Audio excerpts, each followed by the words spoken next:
За жишээлбэл шууд хэлээ л дээ. За Америкчдын ямар уулга сурчлагаа ямар хэлбэрээр Монголын нийгэм тэд сэтгүүл зүйн олон нийтийн харилцааны тэнхимийн оюутнууд, маргаашийн сэтгүүлчид сэтгүүл зүйн мөн чанарыг ойлгож, сэтгүүлч мэргэжлийг эзэмшихээр суралцж байна. хэрвээ солонгосчууд зөвхөн өөрийнхөө соёлыг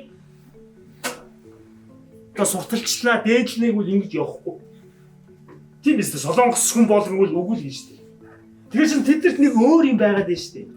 Кинон зохиол сайтай тэгээд зураг авалт одоо хүний сонирхлыг татдаг. Зөв.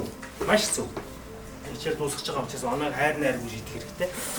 Монгол Улсын их сургууль 2014 оноос либерал арт боловсролын тогтолцоонд шилжсэнээр сэтгүүл зүйн хөтөлбөрийг ЮНЕСКОгийн хөтөлбөрийн кодын дагуу шинжилэн боловсруулсан юм.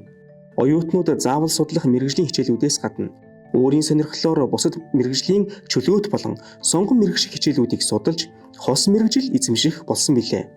Ингэж хичээлийн хөтөлбөр агуулгад өөрчлөлт орсноор сэтгүүл зүйн тэнхимийн үйл ажиллагаа өргөжиж, нэрээ өөрчлөн сэтгүүл зүй олон нийтийн харилцааны тэнхим болсон юм.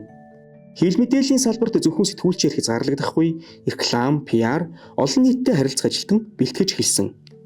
Сэтгүүл зүйн хөтөлбөрийн үндсэн мэргэжлээс гадна олон нийтийн харилцаа, мэдээлэл бие даасан хөтөлбөртэй болж 300 орчим оюутан бакалавр, магистр, докторийн түвшинд суралцж байна. Тэдэнд мэргэжлийн 60 орчим төрлийн хичээлийг чиглэл бүрээр мэргэжсэн үндсэн 8 багш, онол, арга зүй, практикийн түвшинд заадаг. Сэтгүүлчид зайлшгүй шаардлагатай ур чадваруудыг эзэмшүүлэх практик хичээлүүд мэргэжлийн телевизийн студи, компьютерийн лабораториудад орж байна. Энд оюутнууд өөрсдийн нийтлэл нэвтрүүлгийг бэлтгэж, мэргэжлийн сургууль байгууллагаас зохион байгуулдаг уралдаан тэмцээнд оролцдог юм. Монгол Улсын их сургуулийн энэ жил одоо хамаг шагналын төлөвлөдөө баяр хүргэе та бүхэнд. Сэтгүүл зүй олон нийтийн харилцааны тэнхим жил бүр 50 гаруй шинэхэн сэтгүүлч төгсөгдөг. Нийт 1600 гаруй сэтгүүлч 65 жилийн хугацаанд бэлтгэн гаргажээ. Монгол улсад сэтгүүлч мэргэжилтэн бэлтгэж эхэлсэн энэ түүх 1960 оноос эхэлтэй билээ.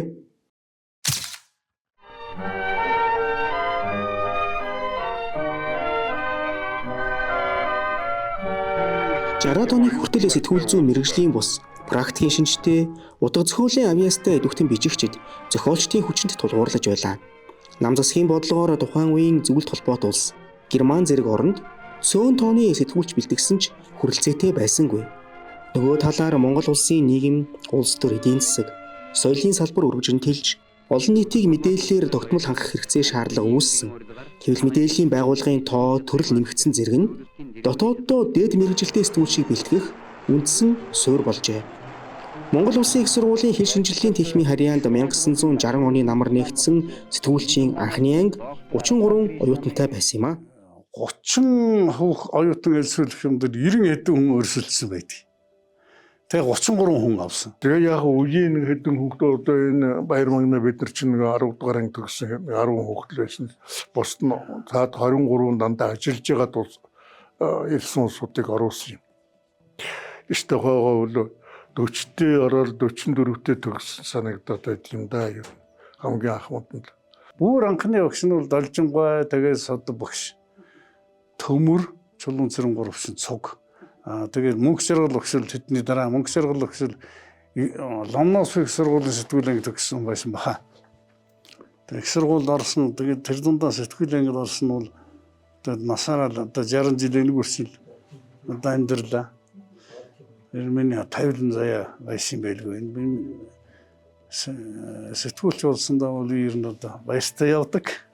Анхны 33 оюутнаар үүдээ нээсэн сэтгүүлчийн анги 1961 онд туурга тусгаарлаж нийгмийн ухааны факультетийн сэтгүүл зүйн тэнхим болж өргөжжээ. Зөвлөлт холбоот улсын Ленинградын их сургуулийг сэтгүүлчээр төгсөж үнэн сонинд ажиллаж байсан Лувсан ташийн содвыг тэнхимийн эрхлэгчээр томилсон байна. Дотооддоо сэтгүүл зүйн сургалт явуулж байсан туршлага тэр үед байсангүй. Тиймээс сэтгүүл зүйн сургалтын хөтөлбөр боловсруулах, нарийн мэргэжлийн ур чадварыг оюутнуудад эзэмшүүлэх, гадны арга туршлагаас суралцах зорилгоор зөвлөлт холбоот улсын Киевийн их сургуулийн сэтгүүл зүйн тэнхимийн багш, доктор, дэд профессор Иван Луканович Деменчукийг мэргэжилтэн багшаар урьж ирүүлсэн байна. Тэгээ бид чинь нэг Жиманчукээр 62 онд ороод бүтэн жил лекц болцсон байхгүй юу. Тэгээ тэр нь ерөөс өдөр бүхэн лекц нь ордог. Тэр нь ягаад гэвэл тэр ус хугацаатай байгаа шүү дээ. Тэгээ хугацаа буцахаас өмнө нэлийн хичээл заалгаад авъя гэсэн бодол байсан баг. Би Монгол Улсын их сургууль гэсэндээ би бахархдаг. Сэтгүүлчийн ангийн сургалтын хөтөлбөр үйлдвэрлэлийн дадлага ангийн ажлаас гадна 33 хичээлээс бүрдэж байлаа. Үүний 7 нь буюу зөвлөлтийн намтгарын хэвлэл ба онол практик, Монголын хэвлэлийн түүх, гадаадын хэвлэлийн түүх, хэвлэх үйлдвэрийн үндэс, гэрэл зураг, сонины техник чимэглэл, сэтгүүл бичгийн түүх гэсэн мэргэжлийн хичээл орж байжээ. Сэтгүүлчид нийгэм эдийн засгийн өргөн мэдлэгтэй байх ёстой гэсэн зарчмаар улс төр, эдийн засаг, хөдөө аж ахуй, философийн хичээлүүдийг түлхүү үзэж байсан байна. Ер нь манай ангийнхнаас телевизийн сурвалжлагчаар нэлээд хэд гурван хүн ажиллаж байсан. За тэгэл сонин хэвлэлд их байсан дөө. Монгол Улсын их сургуулийн нийгмийн ухааны факультетэд суралцаад сэтгүүлчийн мэргэжлийн бүрэн курс төгссөн учраас Улсын шалгалтын комиссийн шийдвэрээр сэтгүүлч мэргэжил олгов. Гисэн энэхүү дипломыг 1964-өөс 1967 оны төгсөлтийн 120 хүнд гардуулан өгчээ.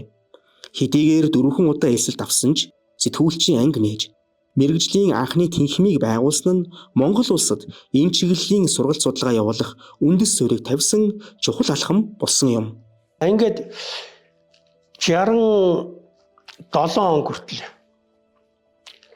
7 жил их сургуульд сэтгүүлч бэлтгээд 67 онд намын дээд сургууль руу шилжиж ирсэн. За энэний учир нь юу байсан бэхээр зэрэг тэр үйл хэвлэл мэдээллийн ажилтан гэдэг бол намын үзэл сурталын одоо зэвсгийг гартаа хатгаж яадаг ийм одоо их хариуцлагатай юм алба.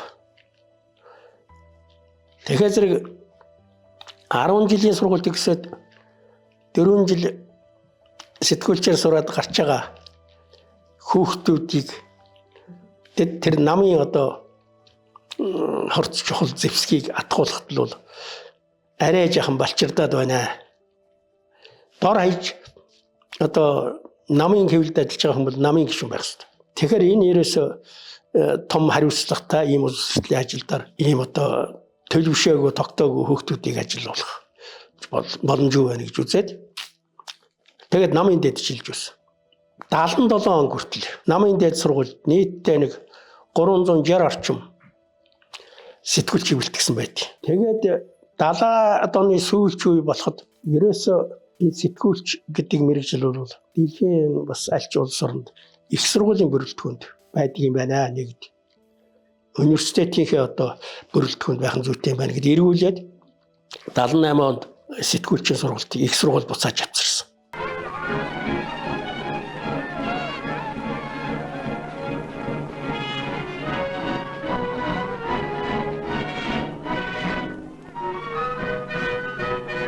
$1978 оны 9-р сарын 1 Монгол Улсын их сургуулийн сэтгүүлчийн анги 2 тудагаа нээгдэж анхны 28 оюутан эхний лекцээ сонссон өдөр юм. Шинжлэх ухаан коммунизмын онолын тэнхимж байсан. Тэрний харьяанд сэтгүүлчийн ангитай тэнхим байхгүй. Тэгээд цагийн багш нар хичээл ордог. Тийм байсан. Тэгээд 79 оноос тэнхимтэй болоод дэлгэц багш тэнхимийн эрхлэгч хэвлэлийн онол дадлага, Монголын хэвлэлийн түүх гэдэг 2 хичээл ордог. За ер нь бол дэлгэц багшийг Норсон багш бид хоёроос илүү сайн мэдэх хүн бол өгөө гэдэг нь ойлгомжтой. За дэлгэц бол Монголын одоо сэтгүүлчийн салбарын урдаа барих эрдэмтэн. Яагаад гэвэл энэ хүн бол хамгийн анхны дийтердэн зэрэг хамгаалсан хүн. 65 онд хамгаалсан. Дараа нь 1972 онд шинжлэх ухааны докторийн зэрэг хамгаалсан. Ийм эрдэмтэн хүн. Тэгэхээр энэ утгаараа дэлгэц багш бол Монголын сэтгүүлчийн судлалын их сүрийг тавьсан хүн гэж хэлж болно.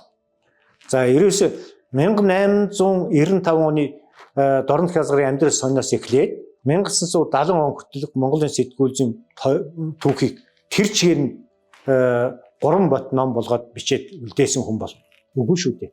Дэр багш. Тэгээ энэ бол дэлгэц багшийн Монголын сэтгүүлчийн судалд оруулсан гарамга Хөв нэмрээ. Намын дэс сургуулиас 1978 онд сэтгүүл зүйн тэнхим наашаа чижээд ирэхэд за 79 оноос шүүн 80 оноос эхлээд энэ тэнхимд толгойлоод за үндсэндээ 89 он хүртэл энэ тэнхимийг 10 жил авч явж байсан. За энэ хүнд бол мэдээж ингэр дөнгөж тэнхимд орж ирсэн сургалтын төлөв боловсруулах, сургалтын бүх баримт бичиг боловсруулах, боловсон хүчнээр хангах тэнхимийг за тэгээд тэнхим материалыг базыг бэхжүүлэх. За тэндээс гадна дэлгэхгүй анхны сурах бичиг бичсэн хүн шүү дээ. 85 онд билүү те. Өржин бадам гэдэг сэтгүүл чуулганд ажиллаж байсан Өржин бадам орос дарган байсан уу да хамтарсан хэвлэлийн онол дадлах гэдэг хэвлийн онол дадлах гэдэг нэм ном хэвлээд гаргасан синхрон ном байдаг. Явцын дундаас Бадам ханд гэж багш Ломсронгийн Бадам ханд гэж зөвлөлтийн хэвлийн түүх, Оросын хэвлийн түүх гэдэг ингээд гадаадын хэвлийн түүхүүд ордог юм байсан. 80 онд Өнөөсөнд ажиллаж байсан цогт сайхан гэдэг багш ирсэн. Тэр бол одоо багш залуу байсан дөө.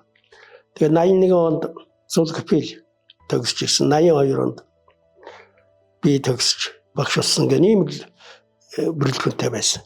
Ийхүү дөрвөн багш нэг туслах ажилтнтай бие даасан тэнхим байгуулагдсан нь сэтгүүл зүйн сургалт судалгаа явуулах үндсэн суурь болжээ. Сэтгүүл зүйн онолог түүхийн судалгаа хөгжих алхмуу тавигдаж, цаг үеийн хэрэгцээ шаардлагад нийцсэн мэргэжлийн сурах бичиг хичээлийн хэрэглэгдэхүүнтэй болсон байна. Гадаад харилцааны суурийг энэ он жилүүдэд тавьж, хамтын ажиллагаатай гадны сургуулиудаас 200 гаруй ном сурах бичиг гарын авлага тусламжаар ирүүлсэн нь дөнгөж шинээр байгуулагдсан тэнхимийн сургалт эрдэм шинжилгээний ажлын үндсэн хэрэглэгдэхүүн болсон юм. Гэрэл зургийн болон бичгийн машины лаборатори, сэтгүүл зүйн кабинет байгуулж, сургалтыг онол практик хослон явуулжээ. Оюутнууд 4 жил суралц хугацаанд нийт 37 төрлийн хичээлийг 4200 цаг судалж, курсын болон дипломын ажил бичих, эрдэм шинжилгээний хуралд илтгэл тавих зэргээр сургалтын шинэ аргуудыг нэвтрүүлсэн байна. Их сургууль гэдэг бол өөрөө үргэлж бахархал төрүүлдэг нь өөрөө бол хүнийг их өөр болгодог тийм юу? Нэг үг байдаг юм а би нэг 90-ад онд Польшийн нэг хүний тэмдэглэлээс үзэж байсан. Краковын гудамжны чулуу болгон хүнийг эсэргүүцэлтэй хүчтэй болгодог гэж. Тэрэн шиг манай их сургуулийн тэр вайшин барилга хамт барах энэ бүх юм хүнийг тийм эсэргүүцлийн хүчтэй юмыг хэрэгцүүлж бодох хүчтэй өөрөө харах хүчтэй тийм болгодог. Би тэр одоо нуурын дотроос бол их юу өөртөө тийм янз бүрийн үжсэн хичээд янз бүрийн юмнууд мэдээж байлгүй. Тэрнээс идүүтэйгээр тэр орчин бол намайг их өөр хүн болгосон.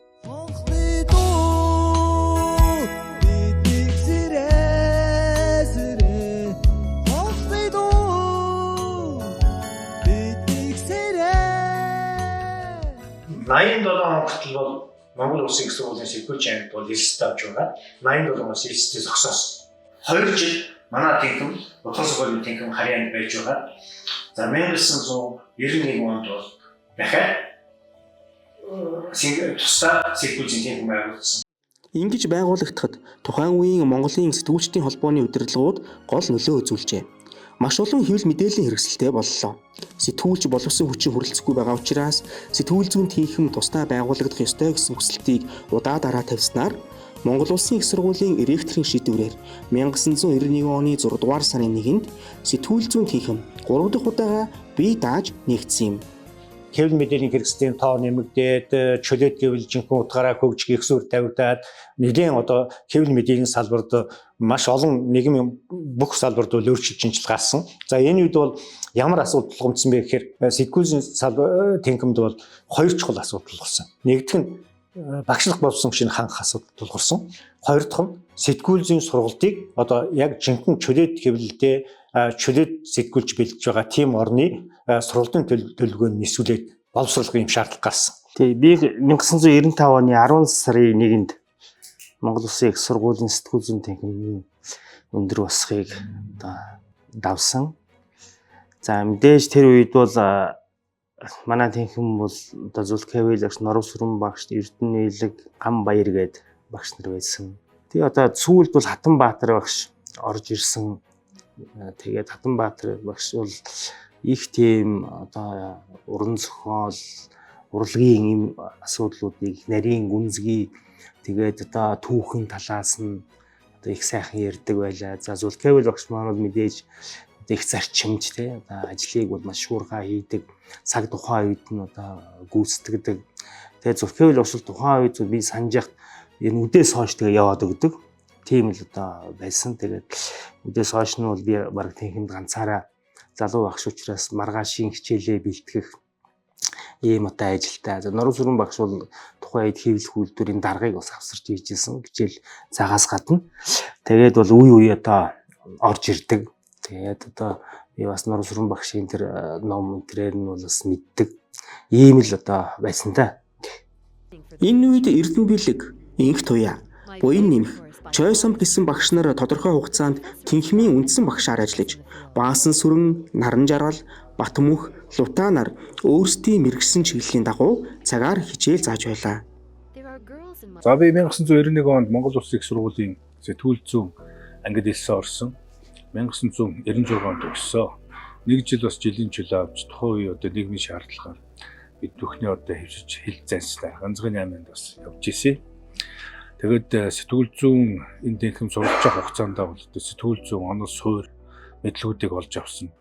За энэ сэтгүүл зүйн мэдлэгийг олж аваад амьдрал дээр хэрэгжүүлж эхэлсэн он жилүүд бол 96 оноос хойш байдаг. Миний хувьд бол анхны гараага 25 дугаар сургуулийн үеэс эхэлсэн. Сургуулиас олж авсан мэдлэг бол ерөөсөө олон хүнтэй уулзах, олон нийтийн одоо мэдээллийг цуглуулж, боловсруулж, буцаагаад эргээд төмөн олонтой хүргэх, за төр төмнийг гүүр болох гэх чишээний одоо олон авиас чадварыг бол эзэмшсэн. Ийм мэдлэгийг бол энэ сургуулиас олж авсан. За тухайн үед бол энэ мэргэжлийг олгож ирсэн мэргэжлийн багш нар бол гадаад дотоодод босрогдож төгсөж ирсэн сайн багш нар байсан. Одоо яг тэр үед чинь хоёр нийгэм шилжсэн бас боловсрал, ажил, бизнес зарим хүмүүс бол ганцхан яваа сургуулаа хийжсэн ч үе байгаа. Манай багш нарын нэг ач бол тухайн үеийн оюутнууд биднийг бол одоо яг энэ их сургуулиас олж авах мэдлэг олж аваад дараа нь амьдралынхаа гараанд гарсан зөө гэдэг итгэл үнэмшлийг суулгасан. За жоохон хайхрамжгүй гэдэг юм уу одоо багш нарынхаа тэр мэрэгжилтэй үнэнч байгаагүй бол одоо манай төгсөгч нар бас тухайлбал миний бие бол өөр зам сонгох тийм ээ. Тухайн үедээ бол бас амьдрал ахуйгаа залгуулах үүднээс өөр замыг сонгох ийм боломжтой байсан. Олон ч хүн тэр замыг сонгосон. За дахиад багш нартай баярлалаа гэж хэлэхэд яг энэ сэтгүүл зүйн ангитаа сууж үлдээд төгсөж диплом аваад ингээд улс орондоо хувийн компани хвшилттэй. За ингээд энэ мэргэжлэр ажиллаж амьдрах өдий зэрэгтэй явахд бол тусдан болсон байна гэдэгт баярлж байна.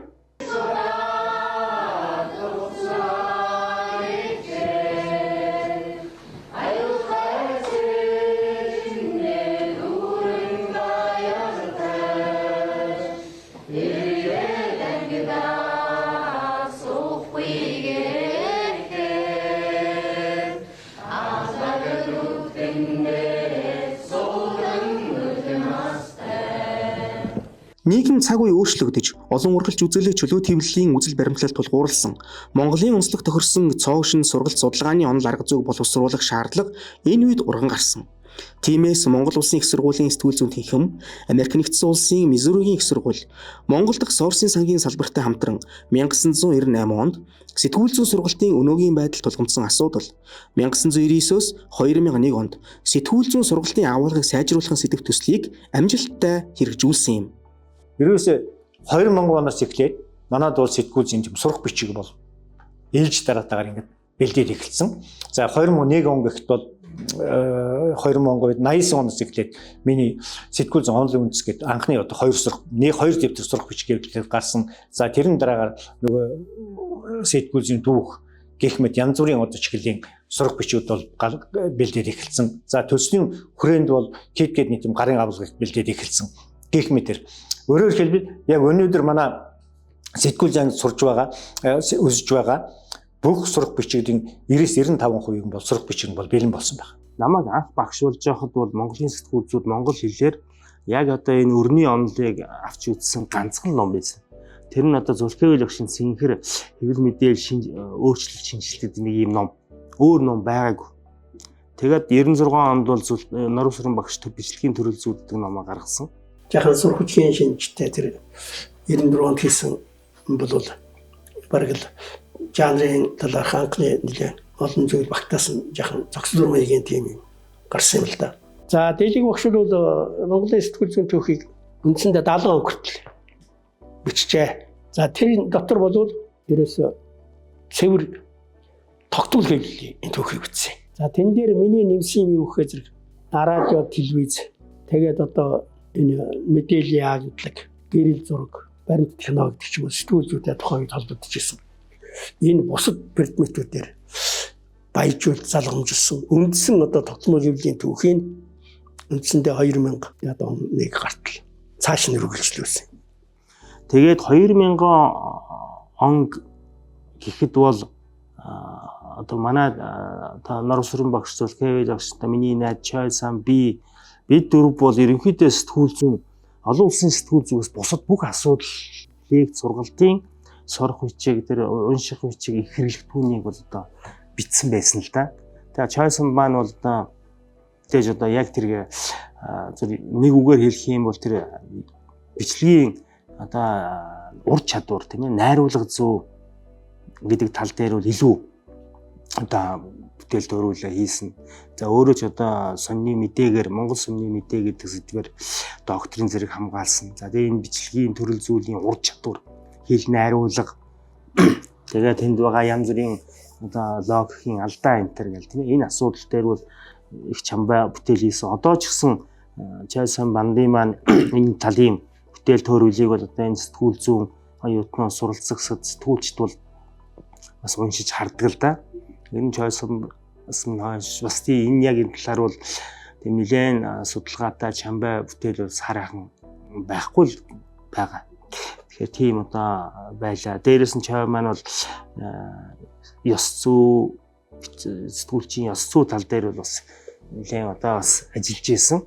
Тэр талын одоо янз бүрийн судалгаа энтер хийгээ. Тэгээд дээр нь бол энэ экологийн сэтгүүл зүйн асуудлыг бол Монголын энэ сургалт судалгааны орчинд бол одоо бас оруулж ирсэн. Тэр бүгдийг нь хэвлэгдсэн 1 сая төгрөгийг бол дэвцэн хүрээлэлс юм бол гарч ирж байгаа тийм. Дахиад одоо ингэ сонсоод бол энэ мэдээ ууч. Энэ үед нийгэм цаг үетэйгээ уялдуулан хичээлийн сурах бичиг нэг сэдвт зохиол гарын авлагуудыг шинээр бүтээж сургалтын хөтөлбөрийн бүрэн шинжилэл хийсэн. Америкийн нэгдсэн улс болон Европын ихтэй сургуулиудын үйл ажиллагаатай танилцж судлан шинэ хичээлүүдийг нээснээс гадна сонгон судлах хичээлүүдийг гүнзгийрүүлэн орох болсон юм. Тэгэхээр ерөнхийдөө нөгөө 90 оны эхээс тийм ээ. Одоо тэгээд нөгөө дунд хүртэл бол би бол ерөнхийдөө Монгол Улсын их сургуулийн нөгөө сэтгүүл зүйн тэнхимийн одоо хөтөлбөр болоод бүх юмных нь одоо яг шинжилэл шүү дээ тийм ээ. Ингэж явагдчихсан юм үе гэж би боддгийн. За тэгээд тэдний ингээд хамгийн гол одоо тийм зөв шийдвэр нь юу байсан бэ гэхээр ерөнхийдөө нөгөө сонгоны хичээлүүдийг бий болгосон. За тэгээд телевизийн сэтгүүл зүй, радио сэтгүүл зүй гэл тэгэл нөгөө сонин сэтгүүл зүй гэд ингээд юу болсон. Тэр нь бол нөгөө оюутнуудад илүү нөгөө өөрсдийгөө цаашаа яг аль чиглэлээр яаж мэргэших вэ гэдэг дээр бол шийдвэрээ гаргахад нь дээрэс нь өөрийнхөө одоо сэтгэлийг сэтгэл зүрхийг ингээд тандах юу намайг цаашаага хөтлөх нь гэдэгт нь бол маш их тийм хувь нэмэр болсон зөв шийдлээсэн гэж би ингэж боддгийн. 3 сарын 28-нд Сүлкафел багшаар одоо ерөнхийдөө хичээлийнхаа сэдвүүдийг ингэж батлуулад за тэгээд юунд одоо 29-ноос ингээд хичээлээ зааж эхлээд ингээд даваа гараг 6 цагийн хичээл ордог байсан бэ. За тэгээд би бол тэр бол 4-р курсын 9 оюутанд хичээл зааж эхэлсэн. За тэгээд сэдвээ боловсруулахад тэр үед чи одоо юу яан штэ. Бид нар чинь ингээд компьютер байхгүй те юмаа ингээд бичгийн машинаар ингээд зохиулдаг. Тэгээд ингээд аз болоход штэ би нэг одоо цаа сурах хадгалах юутай юм уу? Миний одоо нөгөө анхны юунууд штэ те ингээд лекцийн нөгөө анхны юунууд ингээд бүгд бишэлтэй ингээд зарим нь ингээд яатсан байна л да. Тэгээ хадгалагдаад үлдчихэ. Тэгэхэд одоо би яг 29-ны хамгийн анхны хичээл бол 1-р хичээл яг ер нь телевиз гэж одоо юу юм бэ гэдэг тухайл ингээд бахан ингээд заасан юм байна л да тий. За тэгээд энэ хөтөлбөрийн дагуу бол нэлээд явсан. За тэгээд би нэг 2 жил 95 96 оны хичээлийн жил ингээд заага богино хугацаанд багшилсан л да. 2000 оноос эхлээд Монгол Улсын их сургууль, Монгол Улсын хэмжээнд анхудаа олон нийтийн мэдээллийн хэрэгслийн эрх зүйн зохицуул гэдэг хичээлийг бол би зааж эхэлсэн. За энэ хичээлээр бол бид нэр хүний эрх хэрэгчлөө, хэвлэл мэдээллийн хэвлэлний идэх одоо эрхчлөө, үг хэлэх үзэл бодлоо илэрхийлэх эрхчлөө гэх мэтлэн одоо энэ эрхчлөөний суурь зарчмуудыг үзэхийн зэрэгцээ одоо хэвлэл мэдээллийн үйл ажиллагааг зохицуулж байгаа хууль эрх зүйн үндсүүдийг бол бас үзэх, зохицуултыг бол үзэх, Монгол Улсын хууль тогтоомжуудыг судлах, тийм ээ, үйл ажиллагаанд энийг яаж мөрдлөг болгох вэ, юунд анхаарах вэ гэдэг энэ чиглэлээр одоо энэ програмыг бол боловсруулж оруулсан. Монгол Улсын их сургуулийн сэтгүүл зүйн ангийг 2003 онд төгссөн, 23 оны төгсөж байгаа. Тэгээ сургуулаа төгсөөд бол 20 гаруй жил болсон байна. Тэгээд Монгол Улсын их сургуулийн сэтгүүл зүйн ангийг төгсөөд UBS телевиз хэмээхийн их айлд ажилд орсон. За өнөөдрийн хүртэл бас 22 дахь жилдээ бол бас ажиллаж байна. Манай телевизийн сэтгүүлзийг Эрдэнэт Уяа гэж багш орж исэн, радиогийн сэтгүүлзийг Амар Заяа гэж орж исэн. Тэгээ практикон, за тэгээ Зулкафил багш, Норб Сүрэн багш, за Чайсан багш маань, Болт Эрдэнэ багш маань бас сонины зайн, реклам гэл хичээлүүдийг ордог байсан л да. Тэгээд үе үеийн эрдэмтэн багш нартай бол бас баярлаж, талархаж явдаг аян ташрамдаг хэлье. Сэтгүүл зүйн сургалт судалгааны байгууллага зах зээлийн эрэлт хэрэгцээнд нийцсэн мэргэжилтэн бэлтгэх, судлах ёстой хичээлүүдийн гарын авлага сурах бичгээр хангагдсан байх. Олон нийтэд хүлээн зөвшөөрөгдсөн сургалтын орчин, хөтөлбөр, баримт бичгүүттэй байх гэсэн үндсэн 3 шалгуурын хүрээнд үйл ажиллагаа явуулдаг. 2000-ад он гэхэд сэтгүүл зүйн тэнхимийн багш нар бүгд эрдэмийн зэрэг цул хамгаалж, нийт хичээлийн 90-95% нь сурах бичиг гарын авлагатай болсон байлаа. Энэ ажлаа цааш гүнзгийрүүлж сэтгүүлчдийн холбоо, мэргэжлийн сургуулиудын төлөөлөлттэй хамтран анх удаа сэтгүүлч мэргэжлийн стандартыг 2004 онд боловсруулсан юм. Дараа жилээс нь энэ стандартыг сэтгүүлч бэлтгэдэг ихтэй сургуулиуд мөрдөж эхэлжээ. Сэтгүүлчдийн холбоо болон янз бүрийн сургуулиудын төлөөлөл орсон 10-аад хүний бүрэлдэхүүнтэй тийм комисс байгуулагдаад энэ комисс маань 2004 он гэхэд бол сэтгүүл зүйн мэргэжлийн стандартыг боловсруулсан. За энэ стандартыг стандарт хэмжил зүйн үндсэн зөвлөлөөр анх батлуулсан. За ингээд батлуулахдаа бол ерөөсөө дээд болсон 2хан стандарт батлагдсан юм. Нэг нь Хөдөө жаахан их сургуулийн малын эмчийн мэргэжлийн стандарт байсан. За нөгөөх нь манай сэтгүүл зүйн стандарт байсан. За энийг бол яагаад манайхан төрүүлж батлагдсан бэ гэхээр бид нарын боловсруулсан стандартыг бол боловсролын яам бол их өндөр үнэлсэн л дээ. Энэ бол их шаардлага хангасан, нэгэн бүтээлч сайн стандарт болсон байна гэж батлаад 2005 оноос эхлээд сэтгүүлч бэлддэг бүх ихтэй сургуулийн стандарт мөрдөд эхэлсэн. За одоо хүртэл энэ стандарт бол мөрдөд эхэлж байгаа. Тэгвэл энэ бол бид нарын тогтоож өгсөн кредитээс гадна тухайн сургууль бол өөрийнхөө мэргэжлийн онцлогт өөрийнхөө онцлог тохируулаад тодорхой хэмжээний кредитийн одоо цагууд хичээлүүдийг оруулах ийм боломжоор хангаж өгсөн ийм стандарт байсан. Мөсийн онцлогийг юу гэж хавдггүй гэхээр онлын мэдлэгийг бол маш сайн өгдөг буюу тэр сэтгүүлчийн суурийг бол маш сайн тавьдаг. Дандаа багш нар бол үнэхээр шилтгүүд байсан. Тухайн юм бол домгууд байсан тий. Скапил багш, Норосрон багш, Болт Эрдэнэ багш, Чойбсон багш гэдгийг ярихаар бол сэтгүүл зүйн салбарууд одоо өмнөдөө хүлээн зөвшөөрөгдсөн одоо шилтгүүдээр хичээл заалгаж байсан. Тэгээ энэ утгаараа юу гэдгийг одоо элсэгч нар сайн, одоо багш нар шилтгүүд тий. Тэгээд энэ юу гэдгийг одоо олон ийм чадaltaй улсуудын энэ уулзал дээр бол мэдээж хэрэг сайн мэргэжилтэн бэлтгэгдэнэ. Онол дадлах хосолсон сургалтын стандартын онцлог нь нийт хичээлийн 55%-ийг мэргэжлийн, 45%-ийг дадлагын хичээл эзлэх болсон юм. Өөрөөр хэлбэл сургалтыг кредит цагийн системд шилжүүлж, сэтгүүл зүйн салбарын оюутан 4 жил суралцах хугацаанд нийт 60 орчим нэрийн хичээлийг 120-оос 124 кредит цагаар судалдаг болсон байна. Энэ үед мөн үндсэн сэтгүүл зүйн хөтөлбөрөөс гадна олон улсын сэтгүүл зүйн хөтөлбөр боловсруулж батлуулсан юм. Хөтөлбөр 2006-аас 2018 оны хооронд хэрэгжиж олон улсын сэтгүүл зүгээр мэргэжсэн 300 орчим сэтгүүлч төгссөн байна. За би 2009 он Монгол Улсын их сургуульд анх хэлсэж орж исэн. Сэтгүүл зүйн олон улсын сэтгүүл зүйн тухайд байдаг гэсэн ангид. Тэгээ 2014 онд төгссөн гол энэ салбартаа ажиллаад явж байгаагийн хувьд бол юу гэдэг олон улсад суралцсан ямар ч хүмүүстэй харьцуулахад бол одоо Монгол улсад хэвлэл мэдээллийн салбар ямар хөө нөхцөл байдалтай байгаа, ямар хөө ёс зүйн хэм хэмжээ баримтлах ёстой, ур чадварын хувьд ямар хөө байх ёстой юм бэ гэдэг дээр бол ямар нэгэн байдлаар бусдаас хоцорсон дутагдсан зүйл бол огт гарч байгаагүй. Тэгээ миний хувьд бол 100% Монголд үйлдвэрлэсэн одоо юу гэдэг боловсон хүчин гэдэгтэй бол айгүй одоо бахархалтайгаар ингээд ярьдаг. Яг юу нь яагаад сэтгүүлч байх ёстой юм бэ гэдэг тэр гол үн цэнийг ойлгуулж чаддаг манай багш нар. Тэгэхээр тэр зүйл бити өөрчлөгдөөсөө гэж бодож байна. Үнэхээр нийгэмд байгаа зүйл дээр үнэхээр бухимдаад те энийг би өөрчлөхийн тулд ийм иргэний идэвхтэйгээр те яаж ажиллаж болох вэ гэдэг тэр зүйл дээр яг чин сэтгэлээсээ санаа зовдөг. Магадгүй шүү нойр нь хүрхээ бэлдсэн те ингээд өөрөө өөртөөгөө ингээд дотроосоо тэмцэлдээд те ямар нэг юм хийхгүй л бол ингээд байж чадахгүй болох тэр төлөвшлийг ямар ч гэсэн миний үед намайг сурж авах үед бол сургууль надад олгосон гэж бодож байгаа. Сэтгүүл зүйн тэнхим 1994 оноос сургалтын шаталсан хэлбэрт шилжиж бакалавр, магистр, докторийн сургалт явуулж эхэлсэн байдаг. Докторийн зэрэг хамгаалуулах бие даасан зөвлөлийг 21 хүний бүрэлдэхүүнтэйгээр сэтгүүл зүйн тэнхимийн дэргэд байгуулсан юм. 90-ад онд Монгол Улсын их сургуулийг түшиглэж эрдмийн сэтгүүл зүгээр эрдмийн мэрэгжлийн зөвлөл байгуулсан нэг тэмдэглэж хэлэх ёстой. Монгол Улсын их сургууль дээр тушаал гаргасан удангийн төдвийг эрдмийн зөвлөлийн анхны дарга намайг орлогт дарга тэнхмийн эрхлэгцүүлэх апелийг Эрдэнэтийн нарийн бичгийн дарга томсгийн тогтоол байсан.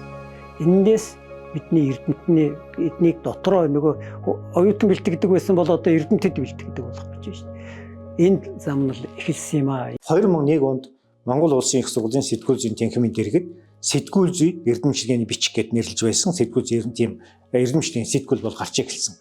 За энэ удахгүй одоо 25 дахь дугаар нь бол хэвлэгч жигт бэлэн болж байгаа. За энэ хугацаанд бол тасалдгүй жил болгоно 1-2 дугаар тогтмол гарч байгаа. За өнөөдөр энэ бол манай сэтгүүл зүйг сонирхон судалдаг судлаач Эрдэнэтийн одоо тэр судалгааны бүтээлийг олонний хүртэл болох энэ дэр болж хуурсан байж байгаа. Ганцхан манай Монгол улсын Эрдэнэтээс гадна Оросын холбооны улс, Казахстан, бүгд найрамд Хятад улс тэр дундаа бол өөр Монголын өртөө засах орны Эрдэнэтэд бол маш олон өгүүлийг энэ сэтгүүлд нийтлүүлээд байж байгаа. За тэндээс гадна энэ сэтгүүл зүй сэтгүүл маань судлаач болох гэж байгаа, доктор болох гэж байгаа, магистр болох гэж байгаа хүнд бол өөрийнхөө бүтээлийг нийтлүүлэх том боломж бол олгосон байна. Өнөөдөр бол энэ ийм бүтээлийг нийтлүүлэх сорын ганц сэтгүүл бол манай сэтгүүл зүй сэтгүүл байна. Яагаад гэвэл өнөөдөр магистр болох хүн бол заавал өгүүл нийтлүүлсэн байх ёстой. Доктор болох гэж байгаа хүн бол өөрийнхөө юунда сэдвтэй холбоотой 2-оос доош өгүүлийг нийтлүүлсэн байх ёстой гэсэн шаардлага тавьдаг. За тэндээс гадна энэ 100 манай сэтгүүл бол Дойто буюу олон улсын сахим сэтгүүлийн сүлжээнд холбогдсон. Өөрөөр хэлбэл энэ бол олон улсад бол хүлээн зөвшөөрөгдсөн юм сэтгүүл болж чадсан байх юм. Тэгэхээр энэ гурван болцод хангасан эрдэмийн зэрэг хамгаалах зөвлөл нь байна. За олон янзын хүрээнд бол судалгаа хийдэг Эрдэнэт нь байна. За тэрний бүтээлийг хэвлэх сэтгүүл нь байна гэдэг маань өөрөө энэ судалгааны төв болох ийм боломжийг бол хангаж чадж байгаа. Улсын их сургуулийн сэтгүүл зүйн тэнхимийнх нь энэ сэтгүүл зүй судлал гэдэг сэтгүүлийг бас олон жилийн хугацаанд тогтвортой эрхлэн гаргаж байгаа. Энэ бол манай сэтгүүл зүйн салбарын одоо баг ганцхан эрдэм шинжилгээний судалгааны сэтгүүл чанар чансаатай бүтээлүүдийг хэвлүүлж байгаа. Энэ нь бол сэтгүүл зүйн судлалд бас үнэтэй хувь нэмэр болж идэг. Сэтгүүл зүйн тэнхим энэ хугацаанд нэрийн 3 брэндтэй болсон юм. Эрдэмтэн судлаачдын судалгааны ажлыг таниулах, олонний хүртэл болгох сэтгүүл зүйн эрдэм шинжилгээний сэтгүүлээс гадна сэтгүүлчийн номын сан цувралыг эрхлэн гаргаж байна. Сэтгүүл зүйн тэнхимийн 60 жилийн аяг хугацаанд манай тэнхимийн хамт олон нэг шин одоо төслийг хэрэгжүүлсэн. Тэгээ энэ бол одоо сэтгүүлчийн ширээний ном гэдэг одоо цуврал судалгааны бүтээл байгаа. Тэгэхээр энэ бол одоогийн байдлаар бол нийтдээ 8 дугаар гарсан. Тогтмол хэвлэл, радио сэтгүүл зүй, интернет сэтгүүл зүй, телевизийн сэтгүүл зүй, за маркетинг, менежмент, за мөн сэтгүүл зүйн түгээмэл чиглэлүүд гэх зэргийг бол дурдж болно. Тэгээ энэ бүтээл бол ерөөсөө одоо сэтгүүл зүйн салбарт сүүлийн үед гарч байгаа ямар ололт амжилт байна. За шинэ ямар асуудлууд, онлайн шинэ ямар ойлголт гарч ирж байгаа вэ гэдгийг бол одоо энэ номноос олж үзсэж харах боломжтой ийм бүтээл. Энэ бол сэтгүүл зүйн чиглэлээр сурж байгаа оюутнуудад төдийгүй хамгийн гол нь одоо практикт ажиллаж байгаа сэтгүүлч нарт ч гэсэн одоо чухал хэрэгтэй гарын авлага болж байгаа гэж бид бол дүгнж байгаамаа. Маргаашийн сэтгүүлчид өнөөдөр бичиж байна. Сэтгүүлчийн ур чадвар практик сэтгүүл зүйн хичээлийн үр дүн болгож 2005 оноос оюутны шилдэг бүтээлийн төврийг эрхлэн гаргах болсон юм. Бид нарт одоо 2-3 брэнд байгаа шүү дээ. Сэтгүүл манай брэнд. За маргаашийн сэтгүүлч өнөөдөр бичиж байгаад 2005 оноос хойш ингээ хэвлэгдээд 20 хэдэн дугаар гарчихсан байж байгаа. Энэ бол бидний брэнд. Энийг бол өөр ямар сургууль хийхгүй байгаа. Маргаашийн сэтгүүлчид өнөөдөр бичиж байна гэсэн оюутнуудын шилдэг бүтээлийн төврийг сэтгүүл зүйн олон нийтийн харилцааны тэнхим 2005 оноос эхлээ эрхэлж гаргаж гисэн. За тэгэхээр 2025 оны хүртэл нийт 22 дугаар бид гаргаад байна. За сэтгүүл зүйн тэнхимийн 60 жилийн ойгоор бид 1.60-ны түүх гэсэн ийм тусгай дугаарыг гаргасан. Тусгай дугаартаа нийт 22 дугаар болж байгаа. За яагаад маргаашийн сэтгүүлчид өнөөдөр бичиж байна цувралыг гарах болсон бэ гэхээр оюутнуудын бүтээлийг олонд хүргэх нэг талаараа нөгөө талаар оюутнууд бүтээл бичээд байдаг. Тэрийг нь эргүүлээд өөрсдөд нь тодорхой хэмжээгээр ном, бүтээл одоо тийм ээ хэлмэл сонин хэвлэлээр ингээ гаргаад ирэхээр дараагийн бүтээлээ бичих урам зоригтой болдог. Тэгэхээр маргаашийн сэтгүүлчид өнөөдөр бичиж байна бол ерөөсөө сэтгүүлчийн ур чадвар практик хичээлүүдийн үр дүн гэж бас нэг талаараа тодорхойлж байгаа. За тэгэхээр хүүхдүүдэд юу бичснийг эцэг эхчүүд хардаг, бусд нь ямар төвшөнд бичиж байгаа гэдгийг хүүхдүүд хардаг, өмнөх жилүүдийн оюутнууд хэрхэн бичиж байна гэдгийг хардаг. Ер нь нэг талаараа бас бичих ур чадрын барометр болдог ийм онцлогтой. За нөгөө талаараа юу гэхээр маргаашийн сэтгүүлчид өнөөдөр бичиж байна зөвхөн оюутнуудын шилдэг бүтээлийн төвөр биш юм байна.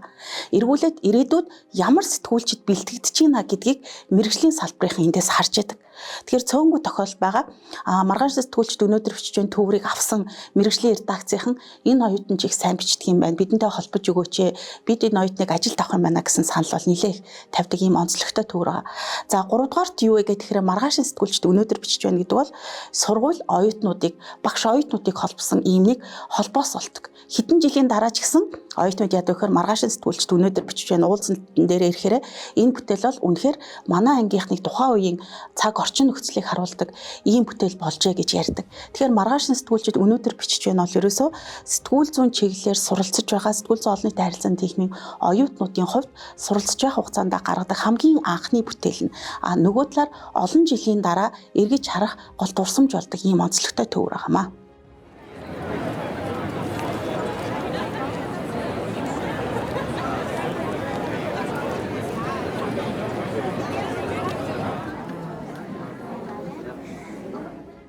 Сэтгүүл зүй гэдэг энэ салбарын маань өөрөө зөвхөн одоо хэвлэл мэдээллийн салбарт ажилладаг хүмүүс ч төднийг бэлтгэдэг одоо боловсролын байгууллага нь байж аж бас олон бүтцүүд байж аж энэ хийж хүрэн болдог. Тэгэхээр хэдийгээр 1913 оноос Монголын үндэсний сэтгүүл зүй ихтэй гэж ярьдаг боловч жинхэнэ утгаараа салбар болж хөрөлтөнд төлөвлөсөн нь одоо их сургуулийн сэтгүүл зүйн танхимд үндэсний боловсон хүчнийг бэлтгэж эхэлснээр сая тэр нөхцөл бүрдсэн гэж би үздэг юм аа. Тэгээд энэ тэнхимийн эрдэмтэн докторууд, төгсөгчид Монголын одоо үндсэндээ бол түүхийн хугацааных нь талд нь Монголын хэвлэл мэдээллийн салбарын ихэнх ажилтнуудыг бэлтгэсэн. Зах зээл эхэлснээс хойш бол төрийн болоод хувийн хвшлийн олон сургуулиуд бол сэтгүүлч мэргэжлэр бэлтгэдэг, хэвлэл мэдээллийн салбарын олон мэргэжлэр бэлтгэдэг болсон. Гэхдээ ачааны хөндийг түүхэн урт удаан хугацаанд үүрч ирсэн. Түүн дээрээсээ одоо сэтгүүл зүйн онол түүхийн судалгаа мөн одоо бусад төрлийн сургалтын хөтөлбөр гаргахаас эхлээд бүх зүйлд бол хамгийн түрүүнд түүчээр нь болж явсан, суур дэвсгэр нь болж явсан ийм тэнхим гэдэг утгаараа бол үнэхээр манай салбарын түүхэнд чухал үүрэгтэй, хүндтэй гоётой ийм тэнхмэл гэж ингэж бахархаж явдаг да. За манай тэнхим 2023 онд бакалаврын хөтөлбөрөөр 2 дугаар магадлалын идэвхжүүлсэн. За магадлалын идэвхжлийн ажлын гол ач холбогдол нь бол тухайн хөтөлбөр үндэсний хэмжээнд хүлээн зөвшөөрөгдөж баталгаажж байгаа хэрэг юм.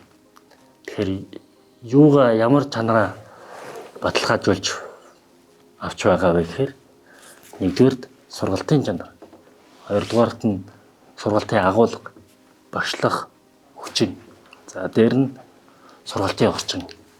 Энэ бүх үзүүлэлтээрээ ерөнхийдөө хүлээн зөвшөөрөгдөж за чанарын тодорхой хугацаанд бол баталгаажсан ийм гэрчлэгийг авч байгаа гэсэн үг. Тэгэхээр манай техникийн хувьд бол бас зөвхөн сэтгүүл зүй гэлтгүй сая олон нийтийн харилцаа мэдээлэл гэсэн шинэ хөтөлбөр нээгээд за урьдчилан магадлалын хэмжлэлийг бол амжилттай давсан эрх намраас шинэ хөтөлбөрөөр бол эсэлт авахд бэлэн болсон байна. Тэгэхээр энэ маань эрх намраас эхлээд манай техникийн бол 3 хөтөлбөрөөр бакалаврыг эсэлт авдаг ийм өргөжсөн техникийн болж байгаа гэж байгаа. Тэгэхээр Монгол Улсын их сургууль бол ер нь бакалаврын болоод альсан төвшний хөтөлбөрүүдийн магадлалын эдгэмтлийн ажлыг их далаацтай хэрэгжүүлж явж байгаа. За нийт магадлалын эдгэмтэлд хамрагдсан гэрчлэгээ гардж авсан нийт хөтөлбөрүүдийн тоогоор бол улсынхаа их дээд сургуулиудыг тэргүүлээд явж байгаа. Тэгэхээр бол энэ маань юу гэсэн үг вэ гэхээр манай техникийн хамт олон бол бас магадлалын эдгэмтлийн ажлын үн цэн ач холбогдыг мэддэг. За үн чиглэсэн чанарын баталгаажуулалтын ажил чиглэсэн ажилд гар бие сэтгэл зүрхээр оролцдог хийж чаддаг ийм хамт олон болж төлөвшөж байна. Монгол Улсын их сургууль либерал арт тогтолцоог шилжснээр сэтгүүл зүйн хөтөлбөрийг шинжилэн боловсруулж, ерөнхий суурь, чөлөөт сонголт, сонгон мэргэш хичээлүүдтэй болсон.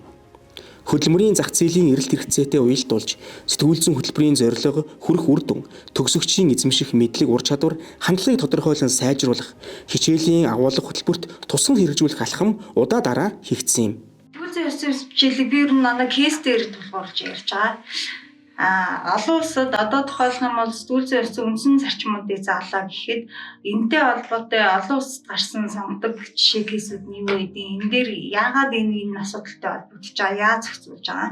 Тэгээ Монгол улсад ямар жишээ кейс байгаа юм. Тэгээд редакцийн болон бүсэнтгийн холбоодын дүрм журмын үед яаж зохицуулж байгаа. Энийг сэтгүүлчид энэ ёсны алдаа гарахгүй тулд яах ёстой юм гэдэг талаас нь ингэж орж байгаа. Тэгэхгүй ёс зүй гэхээр хүмүүс ингэж ойлгоод байдаг шин тэгж ч болохгүй ингэж ч болохгүй гэдэг нь үйл ажиллагаагийн хязгаарлалт байгаа юм шиг ойлгоод байдаг. Тэгэхээр тэгж ойлгуулахгүй тулд тэгээд дээрэс нь энэ чинь эсэргээрээ харин ч ёс зүйгээ баримтлал бидний ажлын стандарт биднийг одоо уушиг хөрөнгө байгууллага руу явахаас хамгаалж байгаа юм зүйл учраас энэ бол одоо бид нэр баримталж ижил илүү аюулгүй илүү нэр хүндтэй нийгмийн хариуцлагатай ажиллах юм байна гэдгийг ойлгуулахын тулд кейс дээр илүү ярьдаг. Кейс дээр ярихаар оюутнууд бас их дуртай байдаг. Сэтгүүлч ажиллаа хийхэд ийм юм эргэцэн орчин байдаг. Энэ хүрээнд бид нэр ингэж ажиллах боломжтой гэдэг практик юмудаа ярьж эхлэв. Гэхдээ энэ хичээл бол эрцүү хичээл бол бас одоо кейс дээр тулгуурсан ийм хичээл байдаг. Эхний одоо хэдэн хичээл дээр за сэтгүүлчд ийм учраас одоо хуулийн хариуцлага хүлээж ингээд маш олон кейс ярахаар оюутнууд эхлээд айж эхэлдэг. Хичээлийн донд ирэхэд бараг сэтгүүлчээр ажиллах хэрэг байна уу гэж бодож эхэлдэг гэсэн. За тэгээд ингээд дараагийн одоо хэсэгт болвол юу тайлбарлалт өгөө гэхээр үнийн нөхцөл байдал бол ийм байна. Гэхдээ гарсан байгаа гэдгийг тайлбарлаж байна. Чи үнэхээр одоо алдаа гаргасан байж болно. Эсвэл одоо ядын чамд одоо ямар нэгэн байдлаар одоо дарамт шахалт ирсэн байж болно. Тэгэх юм бол яах вэ? Тэр арга замын зааж өгснөөрөө илүү одоо нөгөө оюутнууд илүү зоригтой болдог гэдэг юм уу те. Тэгэхгүйгээр энэний зааж өгөхөө шууд практикаар гарахаар асуудал тулгархаар хууль цагдаа дуудахтлаар зориг нь мохож эхэлдэг. Хэрвээ ингэдэм нөхцөл байдал одоо практик дээр энэ тохиол гардаг штэ гэдгийг тайлбарлаад өгчих юм бол одоо би яах вүлээ гэдгээ бодоод одоо ажлаа цааш нэгээд үргэлжлүүлээд хийх боломжтой болох юм болов уу гэж бодож байгаа. Бэлсгчийн чанар их сайн. Энийгээ дагаад одоо сургуульд явах процесс за ялангуяа одоо тэр онлайн суурь ойлголтуудыг чам бай сайн өгдөг санагдсан надад. Миний яг баримталж байгаа зарчим болохоор яг одоо юу гэдэг практик ур чадвар руу нэлээд төвлөрч хичээл ордог. Өөрөөр хэлэх юм бол миний одоо үнэлгээний рубрикийн бие даалтын эзлэх хөв бол маш өндөр байдаг. Тэр нь ч гэсэн баг зөв гэж хувьдаа итгэдэг. Өнөөдөр сэтгүүл зүй олон нийтийн харилцааны тэнхим бакалавр, магистр, докторийн төвшний шаталсан сургалт явуулж байна. Бакалаврын төвшөнд сэтгүүл зүй болон олон нийтийн харилцаа мэдээлэл гэсэн 2 хөтөлбөр, магистрийн төвшөнд үндсэн сэтгүүл зүйгээс гадна улс төрийн коммуникац хамтарсан хөтөлбөрийг хэрэгжүүлдэг. Нийт төгсөгчдийн 85% нь мэргэжлэрээ ажиллаж байгаа нь харьцангуй өндөр үзүүлэлт юм. Яг анх төсөөснөө бодох юм бол бас нэлээд олон шин зүйлсүүдийг сурч авсан. За ер нь бол зөвхөн нөгөө нэг бичгийн чиглэлээр ч юм уу яг иймэрхүү яг бичих тал дээр илүү одоо ингээд төвлөрөө төсөх болов гэсэн яг явц дундаа илүү олон ингээд видео эдитлэх ч юм уу, за зураг авах, за давхар ингээд сайт дээр ажиллах, ингээд сайт одоо үүсгэх ч юм уу, иймэрхүү айгүй олон талын мэдлэгүүдийг бас олж авсан, айгүй их таалагдсан. Цаашдаа маань тийх юм яаж өөрчлөгдөөсэй гэж миний хувьд хүсэж байна. Тэгэхээр ерөнхийдөө хүүхдүүд маань өөрсдөө одоо мөсийн одоо сонингоо гаргаад явдаг. За тэгээд өөрсдөө ингээд анги-ангиараа ч юм уу бичдэг. За дээрэс нь өөрсдөө мөс ТV ч юм уу нэг тийм телевизтэй одоо сошиал телевизтэй болчих юм бол хүүхдүүдийн маань ур чадвар илүү дээшлэн.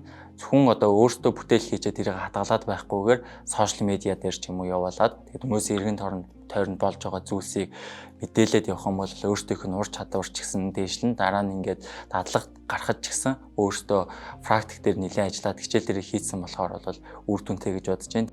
Сэтгүүл зүй олон нийтийн харилцааны тэнхимийн багш нар өнгөрсөн хугацаанд мэргэжлийн 300 орчим ном сурах хүчиг гарын авлага бүтээжээ. Сэтгүүл зүйн бүх төрөл чиглэлийг багтаасан сэтгүүл зүйн үндэс сурах бичгийг 2021 онд хамтран гаргасан нь мэргэжлийн суурь төдийгүй мэргэжих хичээлүүдийн үндсэн хэрэглэгдэхүүн болоод байна. Тэнхимийн багш нар судалгааны чиглэлүүдэд нарийсхан гадаад дотоодын чансан өндөр сэтгүүлүүдэд эрдэм шинжилгээний өгүүлэлээ хэвлүүлж илтгэл тавин тогтмол оролцдог. Сургалтад судалгаа хосолсон үйл ажиллагааны чиглэлийг энэ тэнцвүүхэн авч явна. Тэгэхээр өнгөрсөн 65 жилийн хугацаанд Монгол Улсын их сургуулийн сэтгүүл зүйн тэнхим одоо олон мянган сэтгүүлчдийг бэлтгэн гаргалаа. Тэгэхээр одоо яг энэ 65 жилийн ойн босгон дээр манай тэнхим одоо олон нийтийн харилцаа, масс коммуникашн гэсэн хөтөлбөрийг магадлан итгэмжлүүлээд тусгай зөвшөөрлийг аваад энэ одоо намраас анхны одоо оюутнуудаа авах гэж байна. Тэгэхээр энэ бол миний бодлоор Монгол Улсын сэтгүүл зүйн тэнхимийн ирээдүй бол зөвхөн нийтлэл нэвтрүүлэг бэлтгэдэг, боловсруулдаг мэргэжлэнээс гадна бид харилцааны одоо мэргэжилтнүүд өөрөөр хэлбэл нийгэм мэдээллийн харилцааг чиглүүлдэг, зохион байгуулдаг, урсгал тийм ээ одоо нөлөөллийн тогтоодог ийм шинэ үеийн мэргэжилтэн бэлтгэх гэж одоо бэлэн болчиход байна. За цаашид бол бид мэдээж сэтгүүл зүйн маань технологитой, хиймэл оюун ухаантай холбоотой болсон. Тэгэхээр бид бол бас яг технологийн чиглэлээр бие даасан ийм хөтөлбөр бол цаашид одоо бид бас нээх тийм мэргэжилтэн одоо бэлтгэх зайлшгүй шаардлагатай байна. Тэгээ ер нь бол Монгол Улсын их сургуулийн сэтгүүл зүйн тэнхим цаг үетэйгээ нийгмийн өмнө хүлээсэн үүрэг хариуцлага хүлээж явсан. Цаашдаа ч одоо бидний ирээдүй бол нийгмийн хөгжил, дэвшил, технологийн хөгжилтэй урагшлана гэдэгт би итгэлтэй байна. Сэтгүүл зүй олон нийтийн харилцааны тэнхим 65 жилийн хугацаанд Монгол Улсын сэтгүүл зүйн сургалт судалгааны томоохон төв болж төлөвшөж чадсан билээ. Эрдэмтэнтэй зөвлөвл, эрдэм ухаан, туршлага жагсаж дараагийн алхмаа хийх шинэ гараан дээр ирээд байна. Өглөө ажилдаа орж ирэхдээ юу бодох юм?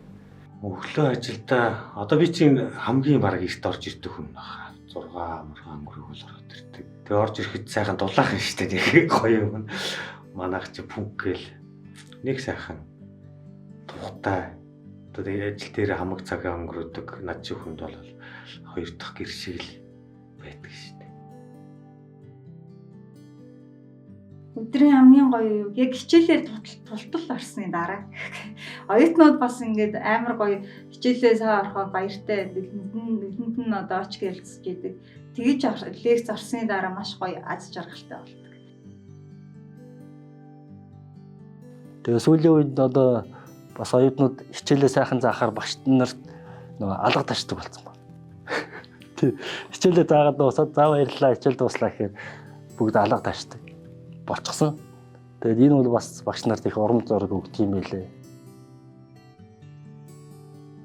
Магистр доктороос бакалавр хичээл ороход их сонирхолтой надад санагддаг байхгүй. Тэд нар их цагаахан баг юм үзээгүй, ерөн бол нэг илэм сонирхч зантаа багшийн амнаас бол гарсан болгоны их сонирхдаг.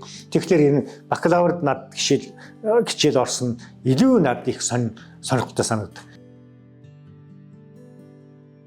Найз нөхөд олвол их олон болжээ. Яа тэгэхээр оюутнууд маань төгсөөд найз нөхөд болчдөг. Тэр нь их сайхан санагддаг. Заахаасаа гадна өөрөө бас их суралцдаг. Оюутнуудаас их суралцдаг.